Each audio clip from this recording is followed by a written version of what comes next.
Bonjour à toutes et à tous, j'espère que vous allez bien. Aujourd'hui, j'avais envie de vous parler de minimalisme, mais surtout le minimalisme qui fait partie maintenant de mon quotidien. Il y a des habitudes, il y a des gestes qui sont en place et qui se sont naturellement mis en place et je me suis dit que ça pourrait être intéressant de vous les partager aujourd'hui. Bien entendu, il convient à chacun de trouver son propre style de vie, mais je me suis dit qu'il pourrait être intéressant de vous partager mes habitudes minimalistes maintenant qui font partie de mon quotidien. Peut-être que ça peut vous inspirer, certaines peut-être habitudes peuvent vous convenir et du coup vous allez peut-être les adopter. En tous les cas, je peux vous dire que maintenant, en ayant adopté le minimalisme dans ma vie de façon générale, je me sens beaucoup plus épanouie. Cette vidéo est sponsorisée par Boobox et je les remercie. Donc c'est parti, je vous partage aujourd'hui mes 7 habitudes minimalistes qui font partie de mon quotidien. La première habitude, c'est de ranger et de nettoyer au fur et à mesure. Avant, j'avais tendance à attendre le week-end pour faire le gros ménage. J'avais même une énorme liste que je checkais et voilà, j'y passais parfois toute une journée. Mais aujourd'hui, au vu de mon organisation, parce que je travaille énormément, il m'est impossible de consacrer toute une journée de mon week-end à faire du ménage. Ce serait dommage. Déjà que je travaille le week-end, j'aimerais que le reste de mon temps, je puisse faire autre chose qui m'épanouisse. Donc du coup j'ai décidé de faire mon ménage au fur et à mesure. Alors toutes les petites tâches qui mettent moins de 3 minutes à faire, je les fais directement dès que je les vois. Et puis pour le reste, je m'accorde un temps pour faire le ménage et c'est souvent le soir. Il y a une autre chose aussi que j'ai mis en place, c'est que je fais une grosse tâche ménagère par jour. Ce que j'entends par grosse tâche ménagère, ce n'est pas le ménage du quotidien. Ça va être quelque chose un peu à part, comme je vais dire nettoyer les sanitaires, nettoyer un fond de tiroir, nettoyer la machine à laver. Comme ça m'évite aussi de faire tout ça le week-end.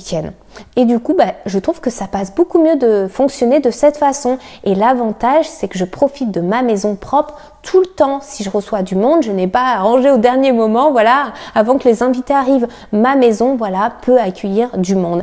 Et moi, je me sens beaucoup mieux. Mon espace est nettoyé, mon espace est libéré. Je me sens beaucoup plus productive et surtout, j'ai mes idées qui sont beaucoup plus claires. Ça a énormément d'impact sur moi d'avoir trop de stimulation autour de moi, trop de désordre. Je trouve que ça m'embrouille l'esprit. Et en plus de cela, faire les choses au fur et à mesure, c'est aussi se libérer l'esprit de ces tâches parce que quand on a un truc à faire, finalement, on y pense tout le temps un petit peu et à force, ça peut créer finalement une charge mentale ou des tâches insurmontables à réaliser. La deuxième habitude qui s'est mise en place, ça a été de simplifier ma routine soins et beauté. J'ai pas envie de mettre une tonne de crème sur mon visage. Ma routine s'arrête à surtout une crème contour des yeux, une crème visage et puis voilà. Aujourd'hui, je me maquille pas forcément tous les jours. J'ai juste envie de sublimer un petit peu, voilà, mon visage, apporter quelques petites touches de maquillage sans justement avoir cet effet de masque.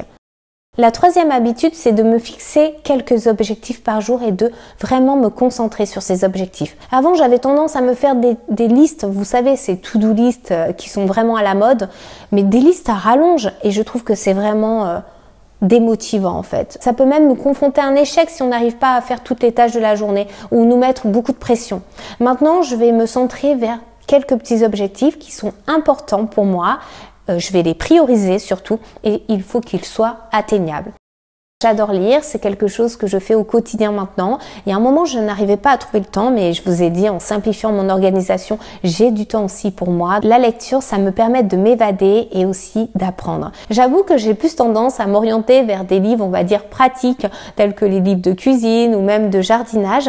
Et c'est vrai que j'ai un petit peu de mal à trouver des romans qui me plaisent. Et quand je vais dans les librairies, ce ne sont pas forcément les best-sellers, les livres qu'on voit en tête de gondole qui m'intéressent. Donc j'aimerais bien un petit peu ouvrir mes lectures. Et c'est là où je voulais vous parler justement de Boobox. Boobox, c'est une librairie en ligne et il vous propose, selon la formule que vous allez choisir, de recevoir des livres numériques. Vous avez Alfred qui, on va dire, est votre libraire privé et qui va vous faire une sélection de livres qui vous sont adaptés ou qui vous permettent justement de découvrir de nouveaux romans. Alors ce qui est bien, c'est que ce sont des auteurs que l'on a moins l'habitude de voir et du coup qui risquent moi pour le coup plus m'intéresser. Du coup, Boobox m'a permis de tester leur abonnement pendant un mois. Donc j'ai pu recevoir 3 livres et je vais vous montrer tout de suite ce que ça donne. Je trouve que c'est intéressant comme style de box parce que ça vous encourage à lire ou ça permet aux personnes qui aiment beaucoup lire d'avoir des propositions de façon régulière. Donc sur Boobox, vous avez différentes formules d'abonnement. Donc soit vous avez l'abonnement annuel ou mensuel.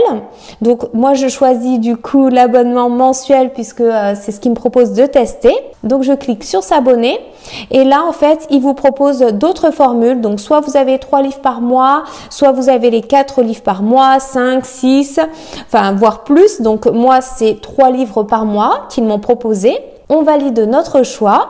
Une fois que c'est fait, il vous demande donc d'ajouter donc votre adresse email, vos coordonnées personnelles. Donc moi je vais rentrer mon petit bon et ensuite je rentre du coup mes coordonnées bancaires. Donc une fois que tout ça est fait, vous pouvez valider. Et donc nous voilà inscrits. On nous propose un petit questionnaire à remplir qui va nous permettre donc d'en savoir un petit peu plus sur nos goûts littéraires. Donc une fois que c'est rempli, Alfred va vous faire une petite sélection. Donc j'ai choisi aussi la thématique jeunesse puisque j'ai pensé que ça pourrait être aussi sympa pour mon fils. Et voilà, on reçoit un mail très rapidement et vous avez donc une sélection de 3 livres. Alors, ce qui est super et contrairement à d'autres box que l'on peut recevoir, c'est que là, vous avez la possibilité d'échanger. Il y a un livre qui me plaît un petit peu moins, donc je vais effectuer un échange. C'est pratique aussi dans le cas où vous avez déjà lu un livre, vous pouvez encore une fois échanger. Personnellement, je n'ai pas la Kindle, mais sachez que vous pouvez bien sûr télécharger vos e-books sur différents supports, que ce soit le téléphone, la tablette ou même d'autres marques de liseuses. Donc, j'ai un petit code promo à vous partager qui est Barbara F et qui vous permettra de bénéficier d'une pochette surprise de 3 livres supplémentaires pour toute souscription à l'abonnement mensuel pour avoir 3 livres par mois. Donc j'espère que ça vous plaira. Ma 5e habitude, c'est de cuisiner maison. Au-delà du fait que j'ai un regard sur ce que je mange et du coup, je fais attention aussi à ma santé, c'est une façon aussi de revenir à l'essentiel. Et d'ailleurs, je remarque que plus ça va, plus j'ai envie d'une vie un petit peu plus traditionnelle, on va dire. Ma 6e habitude, c'est d'être en contact avec la nature. Avant, j'étais une fille des villes. Jamais j'aurais imaginé être une fille de la campagne et j'en suis vraiment contente aujourd'hui. Je ne me verrai plus vivre en ville.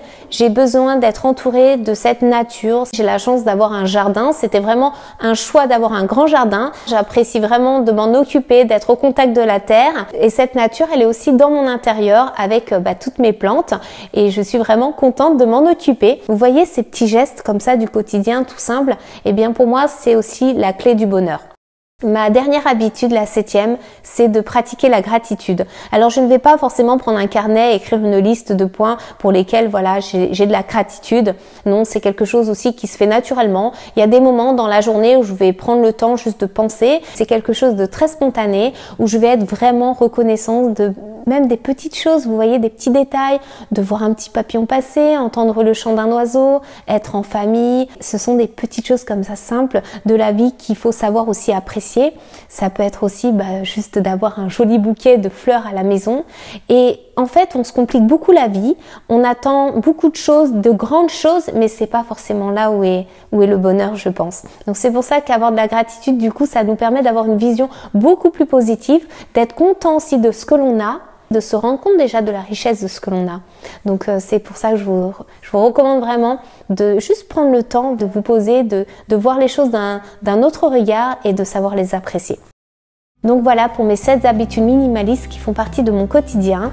J'espère que cette vidéo vous aura plu. J'aimerais bien aussi connaître vos habitudes qui font partie de votre vie et qui vous apportent beaucoup de bonheur et d'épanouissement. Je serais ravie d'avoir ce partage avec vous. C'est pour ça que je vous invite vraiment à commenter sous cette vidéo. N'hésitez pas aussi à me dire si vous connaissez peut-être le site Boobox, me dire ce que vous en avez pensé. Je vous invite comme à chaque fois à me retrouver sur mon compte Instagram. C'est une façon aussi d'avoir un contact plus régulier avec vous. Voilà, donc il n'y a plus qu'à vous abonner à la chaîne si ce n'est pas déjà fait, à me laisser un petit pouce en l'air, ça me ferait vraiment plaisir.